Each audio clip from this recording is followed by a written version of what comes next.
حضرت برا بن عازب کہتے ہیں کہ نبی کریم صلی اللہ تعالیٰ علیہ وسلم سے یہ حدیث پاک مروی ہے کہ حضرت ابو بردہ رضی اللہ تعالیٰ عنہ جو حضرت نیار کے بیٹے تھے،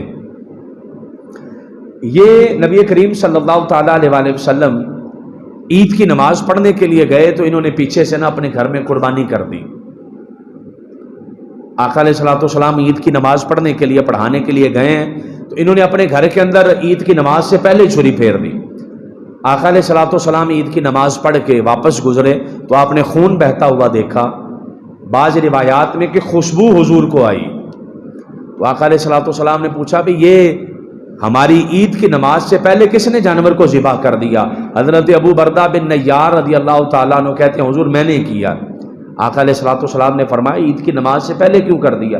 حضور میں نے کہا کہ یہ آج کھانے پینے کا دن ہے تو میرے ہمسائے، میرے بچے، میرے گھر والے، ان کو میں گوشت کر کے دے جاتا ہوں، پھر عید کی نماز پڑھ کے آ جاتا ہوں تاکہ میرے آنے تک وہ سالن وغیرہ پکا ہو اور عید کی نماز بھی ہو جائے اور جلدی ذرا کھانا بھی مل جائے۔